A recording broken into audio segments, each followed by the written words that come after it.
Are impulsive hair decisions a good idea or a bad idea? Have you counseled women out of breakup bangs? I have a fear of hairdressers. This is such a good one. Help. We love therapy. We do love therapy. I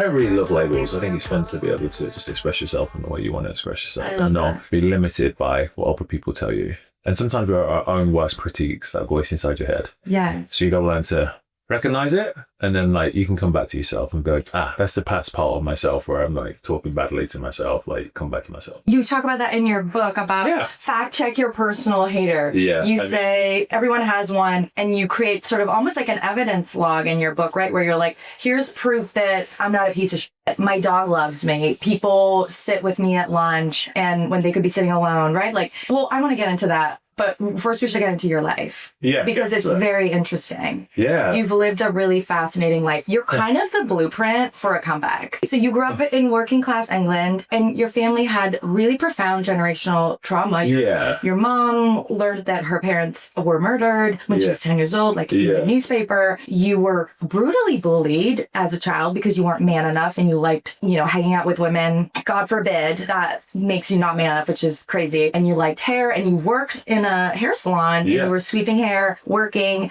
You were dyslexic, undiagnosed. Teachers called you lazy or called you dumb and you didn't know what was wrong with you. Putting that in quotation marks. You were put into a special education class that you with disabled children that was not even the right accommodation for you. So you come from nothing. You come from all of this. And then you start posting your work. You're obviously incredibly talented. And then you get a call, right, from Jennifer Lopez. You start getting these calls and they're just so, this is your dream job. And then you also become a father. Dad, yeah. Pretty young, you're 19 years old. You kind of became a dad before you knew yourself, and then you came out to your family. You attempted suicide after you told your kids about it because that was just such a burden for you, or you thought it was a burden for them. Obviously, they love you and they're so happy you're still here. Yeah. You have survived so much. Yeah. You've survived so many dark seasons, and your book is just filled with so much wisdom about how to reinvent yourself, how to transform your roots. Yeah. And so what did all of those dark periods teach you about life and how to develop that kind of grit? I felt like probably people know a version of me, like Chris Appleton. Like he does hair, works with celebrities,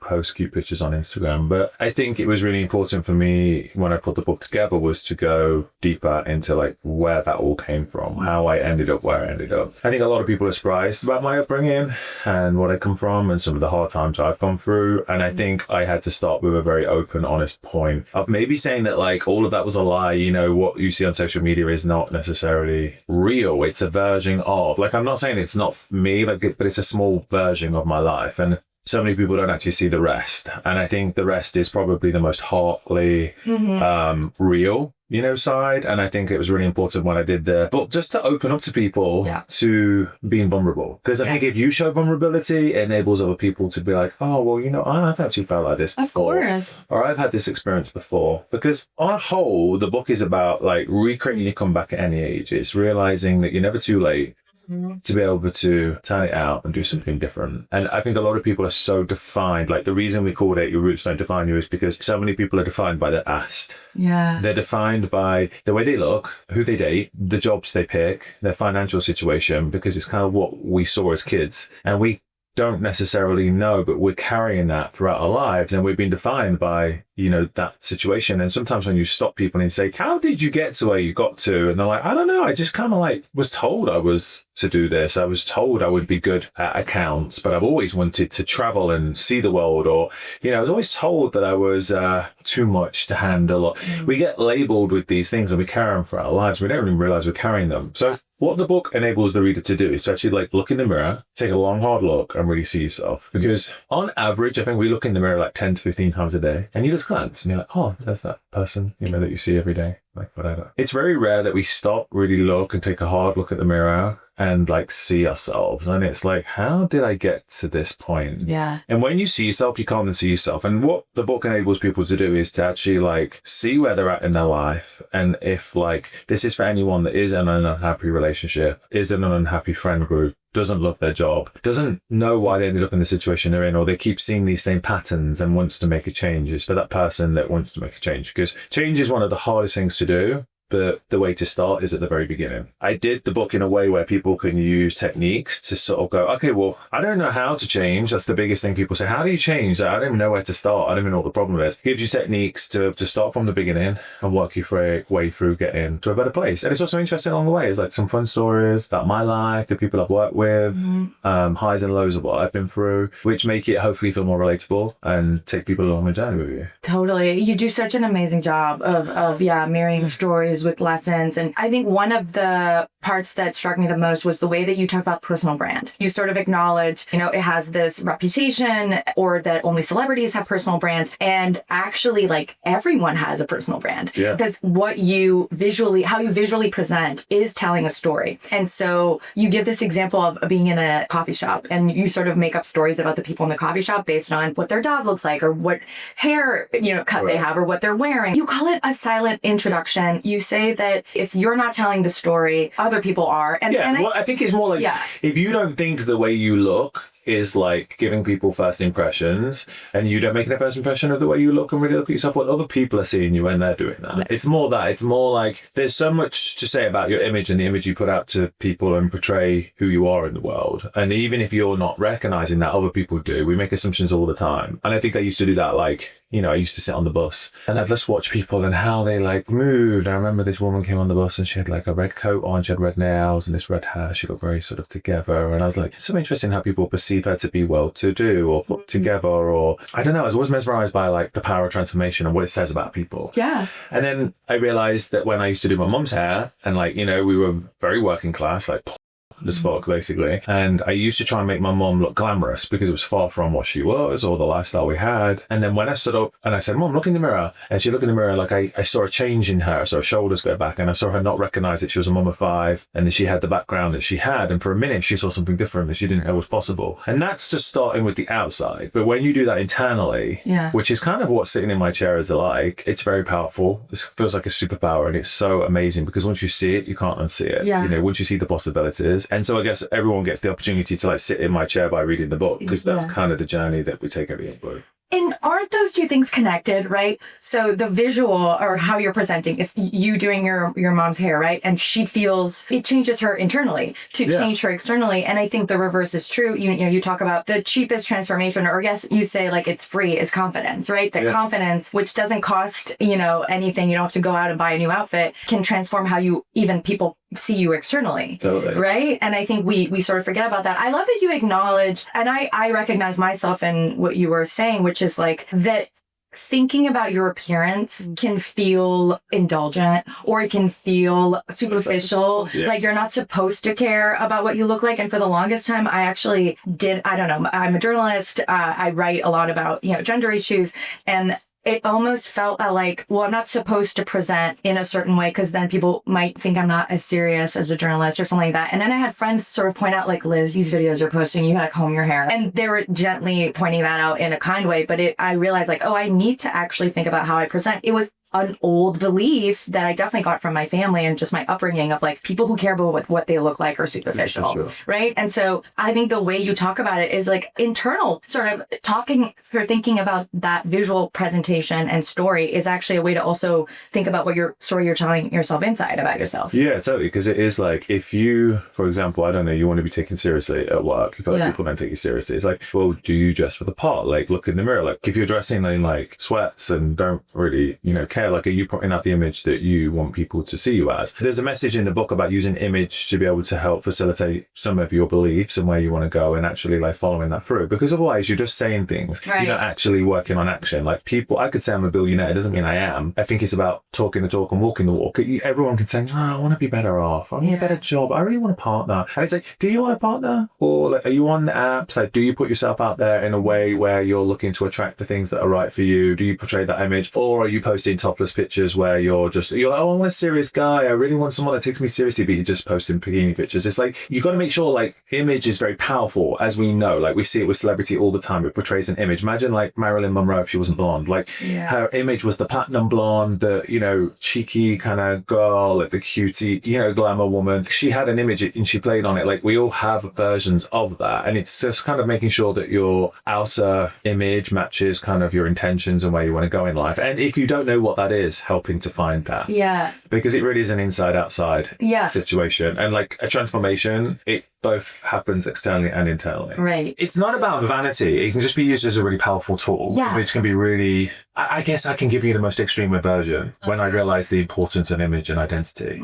Because you talked about gender and stuff, and there's a lot about identity and how we identify ourselves. I used to see women that would come in and they were like strong, confident women that come into the salon. Been doing their hair for years, and they were, you know, great. Yeah. And they knew who they were, and I thought I knew who they were. I remember one woman getting diagnosed with cancer, and she lost her hair. And when she lost the hair, she looked in the mirror like a rabbit in headlights. Like I'd never seen her be that way. She was so lost.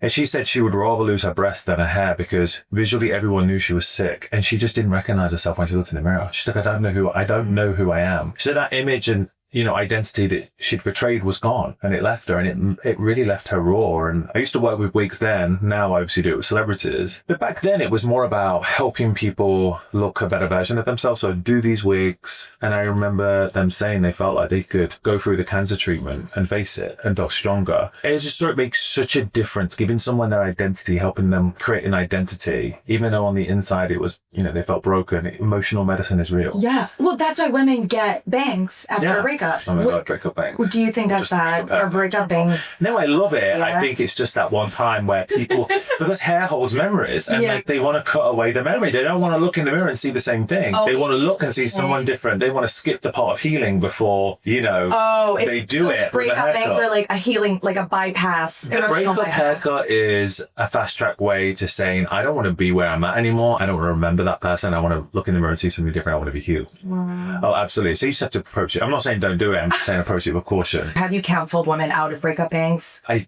just always make sure we're doing it for the right reasons. It's going in the right direction. I don't want to just cut all the hair off just because they don't, you know, it's like finding the right version of change. And that's really powerful. But yeah, I mean, just it's like saying, hey, I just want to jump off this bridge. And it's like, well, let's just make sure you have the right security measures, and we, you know, the rope is attached. And we, you know, it's not just kind of like, just let's do it with our eyes closed. It's more of a, let's make sure it's intentional. Let's make sure we've got like a goal of where you want to get to, and we'll build towards that. Yes. And not too impulsive. I mean, or hair I can be impulsive. Are impulsive hair decisions a good idea or a bad idea? Like, is it like, oh, do it because it's like you want to do it, or should you think about it? I think sometimes we overthink some things so much that we don't do it, and we talk ourselves out of it. I think sometimes being impulsive is about being hopeful. And, you know, I think it's fun to embrace that. Yeah. And also sometimes mistakes are good because, you know, it teaches you things in life.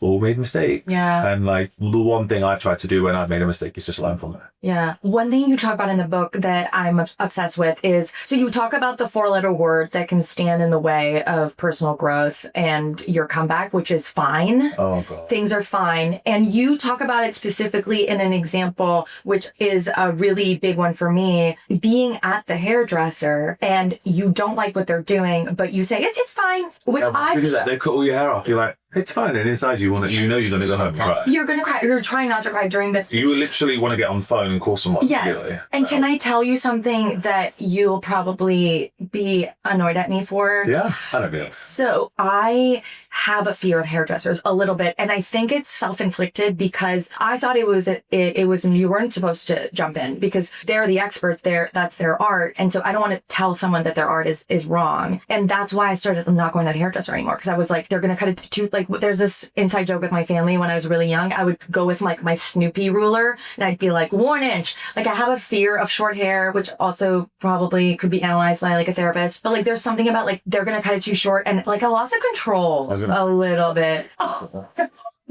But so it's not bad to say you don't cut it, like, oh my God, you cut it too short. Like, can we, or... Oh my God, no. I think, do you know what it is? I think it's because when you're in the chair, like I say, there's a real vulnerability to sitting in a chair. That's what it is. And you're really opening up and letting people see you. And it's just fear of change. It's fear of like the unknown. You're so right. But I think if you have a good relationship with your stylist and I think a good chemistry and you guys are working towards the right goal, then it's good to embrace change. Yeah. You know, if you feel safe, you probably don't feel like you need to be controlling, you know, whereas if you just go to someone new and they don't know you, you probably feel like you need to lay the law. Got it. But no, I mean, there's so many times people sit there. I've had people literally do my hair and I'm like, oh, here we fucking go. Just fucking go. Want it that? Because I know, I'm like, well, that's going to be gone. All right, it's over. Or, you know, and I'm like, thank you so much. You know, you don't want to upset anyone. You do this. And then you pay and you go, out. What the hell? Why did you do? Everyone's had a bad haircut. But equally, everyone's had a great haircut. And the feeling you get when your hair feels great, damn, everyone's looking at you. You're like, I know everyone's looking, even if they're probably not. But you feel it. You feel it. It's exactly. The outside changing the inside. The power of a great haircut. But also, I think the feeling of just being able to know that you can tell your story and express yourself through hair. Like, you don't have to be one person. Like, there's 3 different types of clients that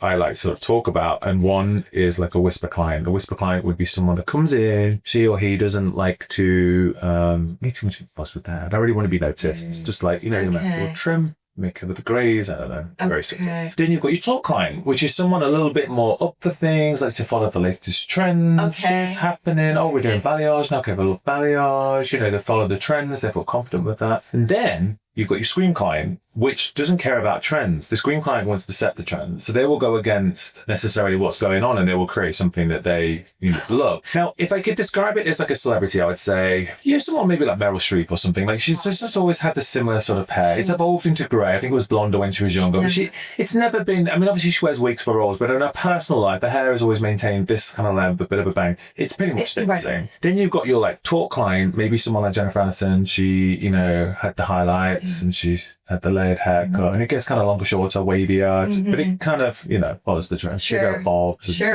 She sets the trends too. The Rachel haircut, do you think that set? Yeah, it did. Yeah, it definitely did in that era. Absolutely. It was so iconic. But, it's kind of stayed similar. Yeah. It changes with the trends, but I would say it kind of follows through. Right. It's not as though she comes out with platinum white pixie. Right. So that's why she would fall more into that kind of like, changes it, go darker, lighter, changes it with the seasons and trends and changes, go, shorter and then it's longer, bangs, but like it's not cutting all my hair up. But then you've got your scream client, which is probably someone more like Lady Gaga, which is like 1 minute is short and dark and the next minute it's platinum with bangs and she's got a big bow in it. There's different types of personalities and different type of people, and I think a lot of people, we talk about eye color, we talk about skin color for suitability. So like, what's your eye color, what's your skin color, what's going to work with the texture of your hair? But what not everyone thinks about is what's your personality type. Because your personality type is going to make a real difference. And it might be like, if you're a screen client, you might be like, I know I've got like a face shape that suits, bob length hair with, warm tones. I don't want that. I want a pixie color. I don't want to be platinum icy blonde. Right. It's taking personality into account is really important because you're expressing yourself. Hair is an identity. That's so true. So let us know in the comments. Are you a whisper? Talk? Scream. I think you're a talk, but interesting. That's probably true. I don't want to turn this into a therapy session, but I have like a really weird thing about my hair where like, as a child coming with the little ruler. Well, okay, here's where my mom, of course it goes back to my mom. My mom went through a lot in her life, and one of her biggest fears was me, which was unexpressed, but later in life I understood what was going on that whole time, but was like me being kind of sexualized, was me being, or even as a young girl, attracting predators. And so her biggest wish in life was that me and my sister would have short hair. Like she always tried to push me into having short hair all of the time. And I was very girly. I wanted so she was kind of like de-glamorized. Yes. Yes. I wasn't allowed to wear like the little 1 inch or half an inch little high heels for girls. Like I was never allowed to wear that. I really wasn't allowed to do anything girly. Basically around 13. Oh my God, that explains so much about where you're at now. Really? Well, just first impression, everything's pink, it's like a Barbie paradise, you've got little booty shorts on, everything's just you're obviously going fully against that. You're right. And then around 13, and I definitely have control issues. I have OCD. So around 13, I got a haircut that was too short. And it wasn't insane, but I definitely, it caused this really weird reaction where I really started to be insane. But that's what you probably got control in because you had no control. If your mom was being forceful about how you should look and your image, you probably felt very controlled about not wanting to have that forced on you because it wasn't as though you were allowed to express yourself in your way. Right. You were told to be a certain way. You know, like when I was a kid, I was told that like gay was wrong. Dyslexia means you're dumb, even though people didn't even really know what dyslexia was. And like, I just fell into this trap of like pushing against that. I was like, well, I'm neither of those things and I'll show everyone. You become like very in control of like your own destiny and what you're doing. And really what you're not doing is like being kind to yourself. Cause I kind of abandoned myself at that age, maybe at like the age of like 12 years old, because like I was told who I was wrong.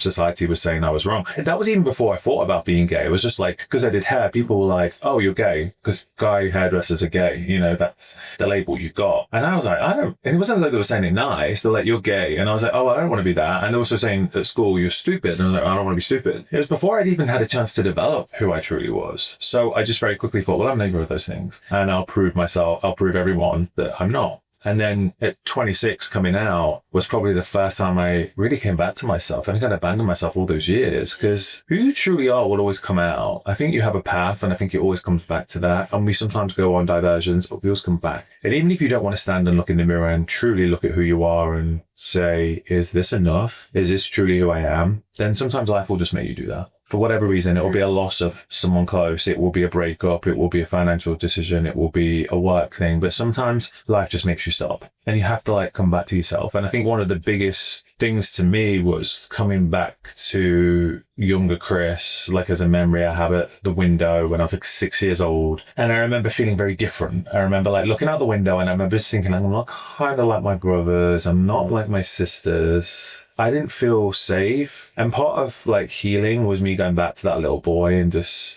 telling him he was enough and what he needed to hear and being kind to myself, because we have this hater in this voice in our head, which is always, you know, you look in the mirror and like, oh, I'm got old or receding or what is that bump or could look better. If you think about like the younger version of yourself as a child, you would never speak to a child like that. You wouldn't speak to like your kids like that. You wouldn't speak to a friend's daughter or son like that. You would be kind to them. But hey, you're great. You're enough. But to ourselves, we're so mean to ourselves. So I think the biggest part of healing for me was like coming back to that little boy and being like, you know what, you're just enough, you know? And I think that can be really grounding and bring people back. And when I first heard about this technique, I felt very sort of like, oh, here we go. Sounds like bullshit. But honestly, the first time I ever did it and I went back to myself, I was like just crying, like tears flying out my eyes, because I was like, wow, I've abused myself. I've abandoned myself my whole life. I've made a career out of making people look and feel good. I've made a career out of people looking in the mirror. I never looked in the mirror. I never stopped and looked at myself. And we abandon ourselves sometimes. We make it all about other people and their whereabouts and their health and how happy they are. And we do that in relationships a lot. And we sacrifice what we need and who we truly are, because we sometimes think self-love or being kind to ourselves and respecting ourselves is like self-absorbed or whatever. We actually become more self-absorbed if you hate yourself. Totally. That's the thing. Being like, I'm the piece of shit that everyone revolves around is actually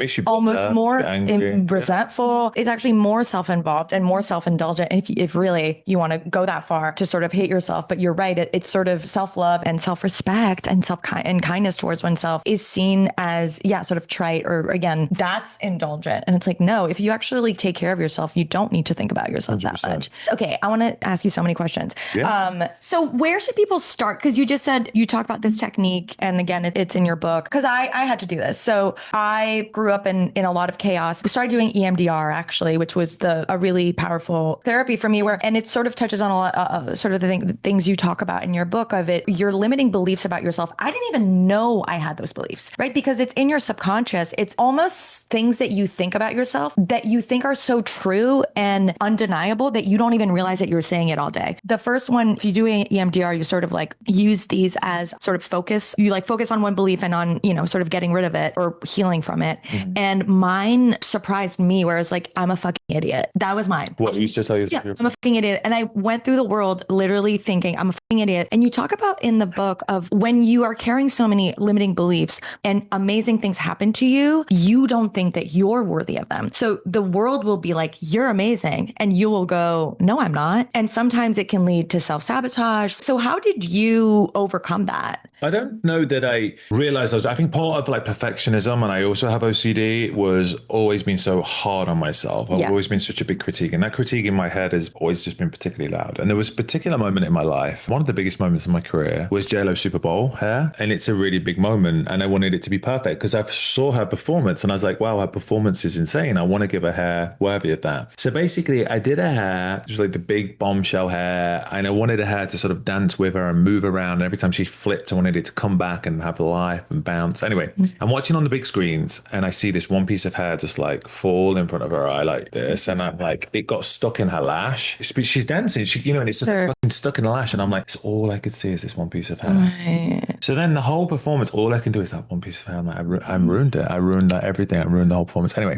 I went home that night. Everyone went out, celebrated. It's the Super Bowl. I went home in my hotel and just cried. I was just like, I fucking failed. Like my one big moment, I fucked it up. Like I am not good enough. I'm such a loser. Like how, like the one piece, I would have done this. Why didn't I do this? And there was circumstances before where we couldn't touch up because like the whole day she was doing press and rehearsal. And there was this viral video of me brushing her hair before she went out on social media. And it's because I was trying to refresh her hair. I hadn't had time to like do it all because she'd been busy and life doesn't always give you, the best opportunity. I was like, well, it just is what it is. You make it work. But what I realized is like, I can spiral like that. That voice inside my head, that hater can be on, volume 10. I still get that voice. Even if I have a moment of it being on volume 10, I can turn it down to a 2. Great. I've realized now, like, for example, on reflection with the Super Bowl, I'm like, I can't control every strand of hair.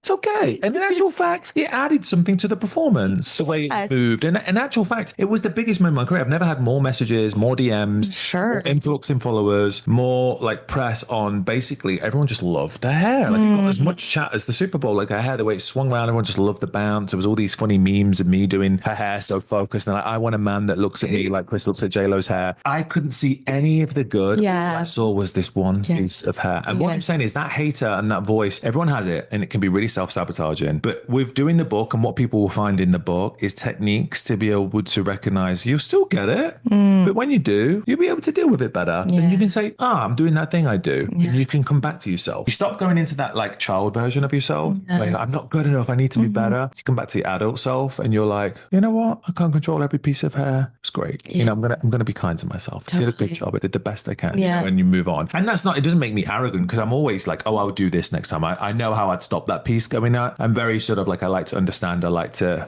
always be a better version of myself if I can, but I just don't kill myself anymore. Yeah. Oh, I totally relate to that story. I also think like I have done that so many times and I don't know if you did this because you're being hateful in your head. And so then you're also treating yourself bad. So if I would make one mistake, this book come out and I went on book tour and I had this one woman show, to around the book. And similar to you, there was this one moment out of 90 minutes that I missed a word and I went to bed that night and I kept like ruminating on this one word. And then what I would do back then is like, well, now I'm going to punish myself. I'm going to make myself work even though I'm tired. I'm going to go to the gym so that I somehow correcting. I mean, it's such a primitive and sort of irrational thought. But now I just purposely, like the bigger the mistake, quote unquote, the more I literally will pamper myself. I will get home and I'll be like, what would like the best mom ever do for me right now? She'll be like, take a bath. Like, let's get you some fun snacks. Let's watch a movie you've seen 10 times, but like, and that you love and it's going to make you feel good. And that fixes it. The self-love can sound so wank. I think it does. Sometimes like I used to think like self-love, like, oh my God, same. But it's actually a very different, it's not loud. It's not like in your face. It's very subtle, but it's just in those moments where you're just like, self-love for me is just that moment where I'm like, I'm doing that thing. Stop doing that. Right? We've had a minute at that. Like, what could I have done? Can I control it? Have I learned from it? Okay, let's move on. You know what I mean? Like, stop staying like this. Let's just work towards how we can be a better version and learn from that mistake if it upset me that much. It's like self-love is just being that little bit kinder to yourself. And if you think about that in relationships, in finances, in your job, you can do it in all areas of your life. And that's what people will find in the book is like techniques to be able to help with that from experience, but also just from like actual, scientific practices that make a difference and can change a lot in your life. And also a lot of it also is about visual. It's about helping to find yourself as an identity. But it's also helping to find yourself as an identity truly on the inside. Because when both are aligned is when you get the real superpower. Because if you're not aligned on the outside, it's just off. But when you align the two, it can be really, really powerful. When you align internally and externally is when the magic happens. Totally. And I think the best stylists or, hair and makeup artists, the best ones are not the ones that hide your flaws. They're the ones that bring out the best features. 100%. Right. And obviously having a makeup artist and having a stylist versus a lot of people can't afford that. How can you figure out what those beautiful features are? Because coming back to that personal brand story or that story you're telling about yourself, I think some people think, well, a personal brand means you're making up a story, right? Or you're saying something fake about yourself so that it tells it that's my brand. But it's actually like figuring out what the best parts of you are and bringing those out. Like, I love the example you give of even when you're working, you know, a remote job, your Zoom background says something about you, right? Like these little sort of elements. So are there things that people can do in their everyday life to sort of do this exercise? You know, one of the biggest things you can do for finding your identity is start from the beginning and just look in the mirror. And that's the biggest thing I say is like, say stop, look in the mirror, tell me what you see. And you usually will hear that voice like, oh, I'm looking tired today. Like, I'm so puffy. Like, my teeth need whitening. One eye is smaller than the other. Why does my fingers like go like that? You know, like it's the voice. Yeah. But then there's things in there that will help you. So for example, I don't know, like I'm fat, you know, I look overweight. All right, well, what's a positive spin on that? Well, in actual fact, like curves are kind of really cute. Curves are in fashion right now. I love being a little bit more curvy. Like it's just like trying to flip the narrative. It's so easy to go to the negative, and that's just what you're programmed to do. But there's techniques in there that will help you. All right, well, my smile lines, but actual facts, like it shows I've had a really happy life. Like I'd rather be happy and laughing than miserable and sour faced. You know, it's just like little techniques. If you tell yourself often enough, you can reprogram your brain and you start to truly believe that. You start to think it. Whereas a lot of the time it's easy to like listen to the negative and believe it. And then you carry it. You carry it every time you look in the mirror. And if you think of one simple way of like, would you say that to that little kid version of yourself? Would you say, would I say that to little Chris? Would I say, you are dumb as fuck? You know, you stupid fucking loser. Like, I would never. I'd be like, dude, like, you are so talented, just in a different way. You are like more creative. You see things with color. You're a very visual person, and that's going to be your superpower. Totally. You bring that kid up, like, so you learn to be able to do that to yourself. And I think that's some of the techniques in the book is that it actually all starts with yourself, because it doesn't matter how much money you get, doesn't matter how successful you get. Trust me, I know it will never be enough. Yeah. You'll never feel whole. You'll never feel fixed, and you'll never feel fulfilled. The real like beauty in life is being able to sit with yourself and be comfortable with that, to be able to be alone, to be able to feel enough. Yeah. And they're things I've learned. I'd rather have been in a relationship for all of my life than be single, because being on my own was like, I'm a loser, I'm not good enough, like stop, there's something wrong with me. Now I'm so more like value my alone time, and I'm like, I'm not gonna have someone come in my life unless they're aligned with the things that like are important to me, like honesty, loyalty, kindness. Do you have a job? Do you have aspirations? Like, I don't care if someone's a CEO of whatever, like it could work at, I don't know, Starbucks if they wouldn't, but if they're passionate about it, that's what I love. These are the things that are important to me. And I know that people don't change that much. Like, it takes a lot of work to change, and to really start the process, you just have to start. You just have to start with page 1 of the book and look, and you might not know what's after that, and that's okay. That's good. You don't need to take it all on one go, but just like the most important thing, and I think what people will find in the book, is ways to be able to evolve the life, to be able to create a comeback at any age or any stage in your life, wherever that comeback is, in a financial sense, in relationship, friendship, the way you look, or just generally about how you feel about yourself. Like, if you've ever looked in the mirror and thought, is this it? Then you need to read the book, because it's going to help you realize that so much of where you're at in your life has probably been defined about who someone once told you were, who someone once told you should be, and you're not living to your full potential. It's not you, right? Like, you're a fucking idiot, I realized was like a voice of, you know, parents that I grew up with. To yourself as a kid like that? Talk to a stranger like that. I wouldn't even like go, right? I like, let alone a child. You know what I do now? Okay, so I do these visualizations because I've done so much work with it's called inner family systems. Anyway, whatever. The therapy thing is where, you sort of... We love therapy. We do love therapy. Because I used to think, okay, if I'm going to be a healthy, mindful, if I'm going to be get rid of this self-hate, I'm going to have to sit and do a meditation for 30 minutes a day in silence. And like, that'll work for someone else that doesn't. Meditate. I can't do it. I can't say I've got ADHD, I believe. I've never been diagnosed, but I'm like, what's for dinner? I'm like, I really need to fill out that form. Yeah, no, same. I think about everything I have to do. I wonder why my hair seems to go to the left. Right? You know, I know, it's just, I think a list of things I need to do later. Not even like, I think about my problems. I just think about dumb stuff. But so I started doing this thing where I put music on. Let's say I'm going to work, right? Which is my job. I'm going to the studio. Get in bed. What? Well, so I'm going to work. Let's get into bed.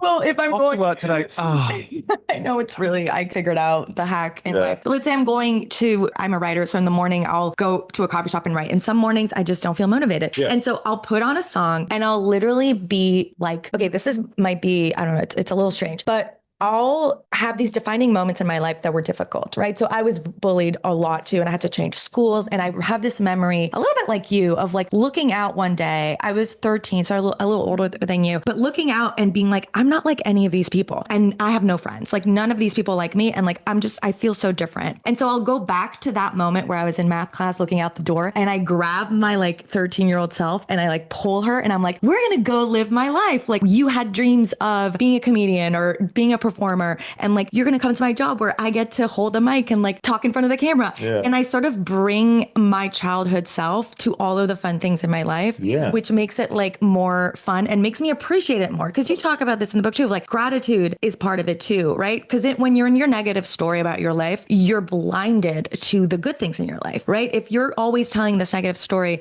being single is a really good one, right? Like I'm single, nobody wants me. You're not realizing all of the amazing things in your life because you're single, right? So I got news. When you figure out your shit, when you know who you truly are and you're with yourself, like you are fully like present, and once you've done the work, the pool of people is going to be so small. Yes. You're going to be like, there's no one. But you know why? Because so true. It's easy to find someone. Yeah. Oh, love's enough. We'll make it work. It's not enough. I got news. Love isn't enough. You know, like alignment is enough. Like the things that are really important to you are enough that you stand by, and they're just your boundaries. Having boundaries is enough. And I think for such a long time I was like, oh, love's enough. Like we'll figure it out. Like you can't do that. And once you realize the pool of people is a lot smaller, I'm all right with that. I'm good. I'm like, you know, I'd rather have a small pool of people that I could, you know, choose from and work with than like an endless world of people that I just, because when you're in the wrong thing, it just makes your life miserable. It makes your life miserable. And the way you view yourself is bad. Like, Totally. like that's how you know you're in the wrong relationship. You don't feel good about yourself. No, 100%. Because you're with the wrong person. I totally agree. Okay, so should we get into some boy problems? Let's do it. Okay. Hi, Liz. Hi. I'm 32 years old and I am a balding man. This is from Lucas. It's happening. I have made peace with it. My girlfriend has not. She wants me to get hair plugs. She says it would boost my confidence, which suggests she thinks it looks bad. I'm not against the idea. I'm just scared that I will suddenly show up with a brand new hairline and everyone will treat me like I'm running a scam. Do I do it? Or do I tell my girlfriend this is my natural decline and she needs to love me through it? I feel like I'm not allowed to comment about her body, but why is she allowed to comment on mine? This is such a good one. Help. I think thinning hair is like a real big subject for male and female. Thank you. Yeah, I think a lot of people struggle with this. And I think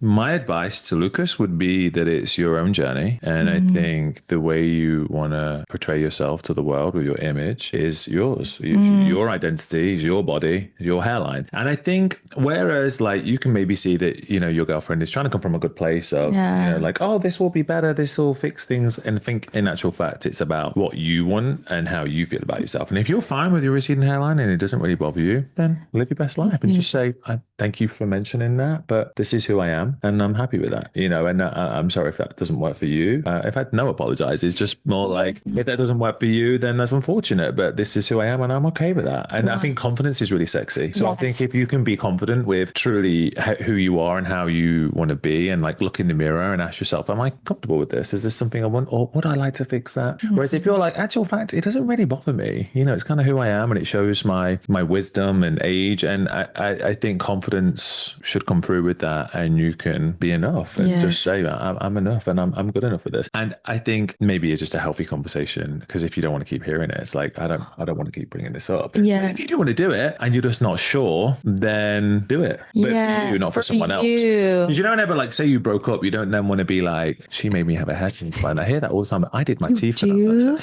Yeah, like, people say it all the time. Like, why would you do anything for anyone? To do it for yourself. Because then at least like say you do break up, you know, I'm still like my hairline. I'm glad I did it. But what I would probably say about the point about like, I'm not allowed to comment on her body. Why is she allowed to comment on mine? I think is a really healthy subject to bring up. To say like, this actually bothers me a little bit because if I spoke about about one of your insecurities and I kept mentioning it, you might think that like you're not good enough and I want you to change. And that's not a great feeling. Yeah. You know, so I think it's actually a really good time to bring up like some awareness and alignment with the relationship, that you're both in a good place and that you're both like communicating what's important to you and what your boundaries are. But Lucas, in answer to your question, if you're not communicating any of this, then, you know, that's also something that maybe you need to work on, because communication is really important in relationships. No one's a mind reader. Yeah. And I think it's hard when you're in a relationship and the person points out something about your appearance. It's one thing if they are talking about it and you've brought it up, right? Let's say, I mean, whatever, my boobs, like being like, oh, they're too small. Like, and then I've brought it up. And so we're having a conversation. I was in a relationship once where my boyfriend at the time said something, you know, he was like, oh, you know, I love every part of you, even your little crooked tooth. And I was like, what? I know. Wait, what? What do you mean? What crooked tooth? I have Invisalign now. It was just like one of my teeth was like sticking out a little bit, but truly like no one had ever pointed that out to me. And then it became this thing where I was like, oh, do I have this? You know, is it what? Am I Nanny with Am I not? Have you seen Nanny with Thee? What's that? Nanny with Thee is like a British movie and she's like a nanny, she's like one tooth. Like, oh, you know, it's like, no. It's just, I don't know. It's funny. Okay. I mean, this is such an interesting question. We could go on and on about it because sometimes, let's say your partner has bad breath or something, right? Like you want to point out something that might be important for them that they might not be aware of that like could be helpful. I don't know. It's like complicated, but if they haven't brought up and then it's so tricky. Yeah. But I think it just comes down to like delivery, communication, you say it. Place. Yeah. And also like being reassuring and like, you are great just the way you are. This for me is something that like bugs me a little bit for whatever reason. Right. Like it's like if you have a partner that smokes and right, I mean, you don't want to tell them to not smoke, but if you don't like kissing someone that smokes, it's like a tricky subject where you're like, I just don't love the taste of that. So you have to weigh up, like, is that enough to bug you enough? Like, you know, if they don't want to give up smoking, then maybe you're not aligned. Maybe that just doesn't work. Yeah, that's a like, good point. Especially in the beginning, if you can not have an honest conversation, it's not going to work long term. I think being able to be honest and communicative and realize that people don't change that much, not unless they're consciously making an effort. You say that, and I think that's such an important point to make. We overestimate how much people can change. And like, I think sometimes we also underestimate how much we can change. Like, it's a good subject to bring up just in general of like communication. Yeah. And I'm a very visual person, so I see everything. Right. But I've learned delivery is really important. It is. You know, the way you deliver things, the way you receive information, and then, you know, respect and kind of, you know, that all of that makes a big difference. But if someone's like, you're bold, you know, whereas if someone's like, hey, you know, like, you look so good. You know, if you ever thought there's things you can do, like, I know, you know, then if that doesn't want to be discussed and they are like, I'm fine with the way I am, then that's kind of where you leave it. That's where you leave it. And you make a decision. I think men are much more okay with not liking the appearance of a woman and just being like, I'm not attracted to you. Right. And like, I think women sort of tell themselves that they should be attracted to a guy that they're not attracted to. And so you don't think so? I think women feel bad when they're not attracted to a guy. Okay. And whereas I think men don't have guilt, you know, they'll be like, oh, I'm just not attracted to her. It might just be innocent. Yeah. As like, babe, you could do this and it would be really like, you know, if like you had a hole in you, you'd be like, hey, babe, like, you know, if you sew that hole, like it could look like brand new. Yes. And it's just like, I like the hole. Yeah. It's kind of where you leave it. That's where you leave it. Yeah. I like the whole. Actually, I love like it shows I've worn life and it reminds me of that time I was in the forest and I got it. Right. It's such a special memory to me. I think it's different. Yeah. Whereas if you just keep saying that you need a hair transplant, then that's the difference. Okay. So I like this rule. It's like bring it up once. Yeah. You know? It's conversation. I hate the idea of walking on eggshells. I mean, we should be able to communicate. And we're human. We're messy. We're complicated sometimes.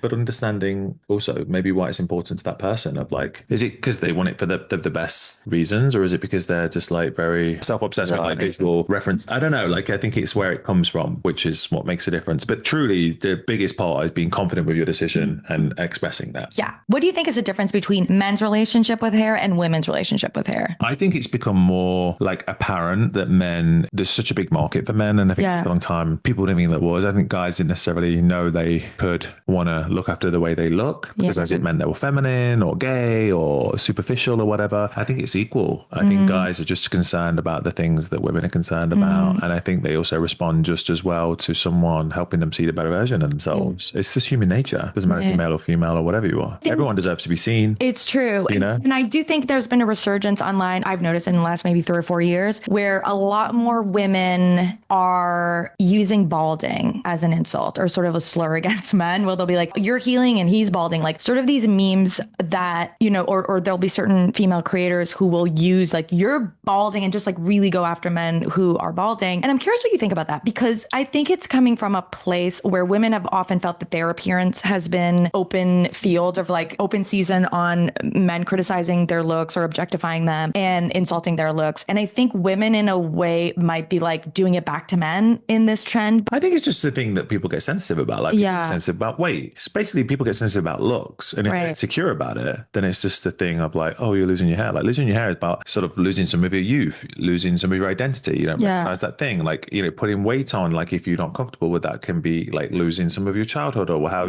after a baby, you know, your body's not the same. And it's like, I think really it's just a negative thing to say to try and make someone feel bad about themselves. Yeah. Unless it comes from a good place. And like I say, it's an honest conversation. But I think if it's used in like a slur word, it's just a way of trying to make people feel bad. So I don't think it's great. So what would you say to a woman who says like balding is a choice? That's like a sort of meme right now. Yeah. That men should just I think that's true, because like, you know, it's like saying being overweight is a choice, or I don't know, being fired at your job is choice. I don't know. That's just kind of a easy way out. I think everything, you can't help your hereditary situation. Some people don't have the finances to have a hair transplant. Some people just don't want to sort of do that. They don't want to put stuff in their body or in their hair that's not natural and authentic for whatever reason. That's, you know, down to them. But like I say, I think the thing that follows that through is like being confident about it. You know, you could say to me like, oh, Chris, you're a balding loser. And I'm like, I'm not. Yeah. But like, I'm confident with that. Right. But if you said to me like, oh, Chris, your grey is great, you know, I might be like, oh my God, I do have a bit of grey. You know what I mean? But in actual fact, I'm like, it's kind of hot. It's kind of distinguishing. Right. I'm like really happy I'm where I'm at in my life now. I'm 40. I'm not 21. I'm all right with that.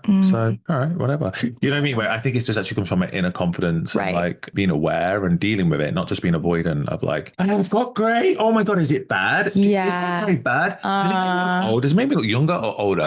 Does it, you know, I don't need that from I'm just like, I figured that out myself. I'll see it every morning. I'm like, for a while I coloured it, and then I'm like, I like some of the grey coming through. I think it's kind of distinguishing. I'm all right with that. Yeah. You know, I think that's a game, because like I'm not avoidant. I'm just very accepting, and I'm also very visual, so I can see what's happening, as we all can. Yeah. It's not a surprise if someone, you know, if you've lost your hair and someone's go, you're bald, you're like, oh God, I've noticed. Like, and if you haven't noticed, look in the mirror. Right. You know what I mean? Like, again, like image is very powerful, and like, you know, you got to be aware of the image you're putting out there, because it's kind of like you're also putting out that energy. And like I say, if you're not aligned with how you look visually and internally, something's off. So I think being aligned is a really powerful place to be. Yeah, totally. And I think, you know, it comes back to this idea of confidence. Like, confidence is not thinking that you're better than you are. No, knowing who you are. Yeah. Like someone saying, I've got flaws. I'm like, you know, I mean, I saw a picture of myself the other day, and I sent it to my trainer, and I was like, oh, I look really good in this picture. And he's like,